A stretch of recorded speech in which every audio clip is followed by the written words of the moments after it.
4 जुलाई से भगवान जगन्नाथ रथ यात्रा महोत्सव शुरू हो गया है। परंपरा अनुसार विधि विधान के साथ भगवान जगन्नाथ, भैया बलभद्र और माता सुमित्रा को स्नान के लिए मूल स्थान से बाहर निकाला गया।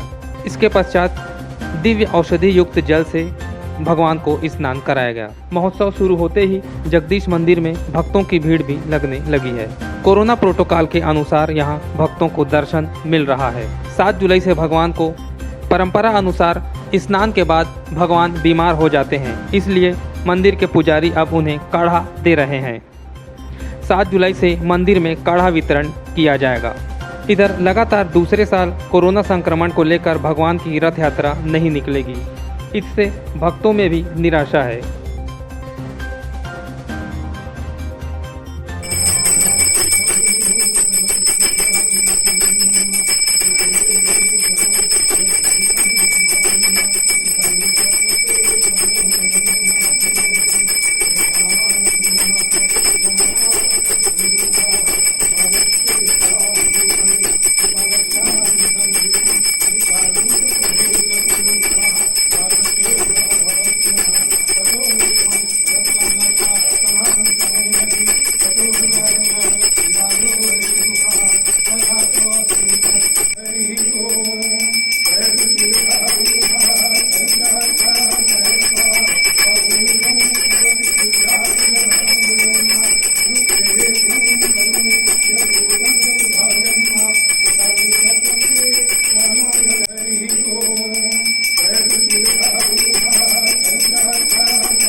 जगन्नाथ स्वामी नयन बदलानी भवतु मे। शांति विश्वदेवा शांति ब्रह्म शांति सर्वगुण शांति शांति देवा शांति सामा शांति वेदी।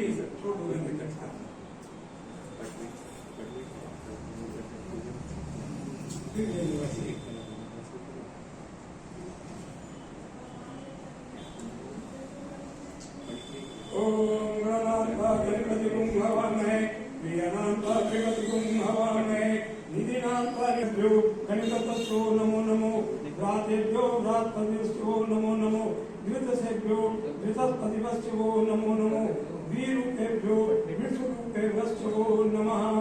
गजाननं भूतगणाधिसेवितं जय पावन भगवान की जय, दत्तन महाराज की जय, भैया मैया स्वामी की जय जय जय, भैया मैया स्वामी की जय जय जय, भैया मैया स्वामी की जय जय जय जय जय, भैया मैया स्वामी की जय जय, जगन्नाथ पंचायत देव भगवान की जय।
राधे रानी की जय, संतन की जय, सीताराम।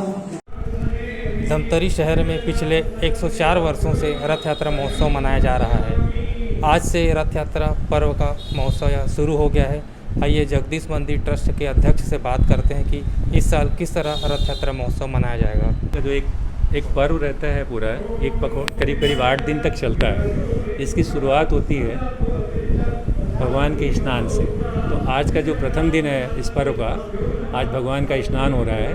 भगवान स्नान के लिए अपने गर्भगृह से बाहर आते हैं और उनका स्नान के बाद में उनका नया कलेवर दिया जाता है भगवान को। नया कलेवर देने के बाद में उसके कलेवर देने के लिए उड़ीसा से ही, बलांगीर से ही कलाकार वो आर्टिस्ट आते हैं और उन्हीं के जो पूर्वज हैं पिछले सैकड़ों साल, मतलब जो लंबे शुरू से ही उन्हीं के पूर्वज आकर भगवान को नया कलेवर देते हैं। तो यहाँ 2 दिन रुक करके पूरा भगवान को नया पेंट करेंगे, नया कलेवर दे देंगे, क्योंकि भगवान की जो मूर्ति है वो पूरी के तर्ज पे ही लकड़ी की बनी हुई है ये। उसके बाद भगवान ये मानते हैं कि भगवान बीमार हैं, तो 4 रोज़ तक के लिए भगवान को लोगों के दर्शन भी उस समय रोक देते हैं। 7, 8, 9, 10 ये 4 दिन तक के यहाँ दवाई बनाई जाएगी।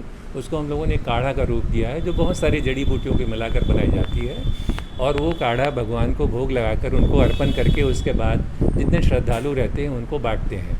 वो सुबह 5 बजे से हम काढ़ा बनाते हैं, 7 बजे से 10, साढ़े 10 बजे तक के रोज़ काढ़ा वितरण होगा। 10 तारीख के बाद 11 तारीख को भगवान का दोबारा ये है कि वो अपनी बीमारी से वापस आ गए हैं और उनका हवन पूजन होगा। और हवन पूजन होने के बाद में भगवान को उसके बाद में वापस गर्भगृह में उनकी प्राण प्रतिष्ठा की जाएगी। और वो 11 तारीख को ये कार्यक्रम है। 12 तारीख को रथ यात्रा दिवस है। चूँकि इस साल कोरोना प्रोटोकॉल के तहत और ये सब बहुत ज़्यादा बीमारियां और अभी नया डेल्टा वेरिएंट और सब कुछ आ रहा है, तो यहाँ प्रशासन से बहुत चर्चा हुई इस बात में। प्रशासन का भी काफ़ी निवेदन था कि रथ यात्रा ना निकाली जाए, लोगों को रिस्क रहेगी। तो समिति ने भी ये निर्णय लिया कि रथ यात्रा इस साल नहीं निकालेंगे।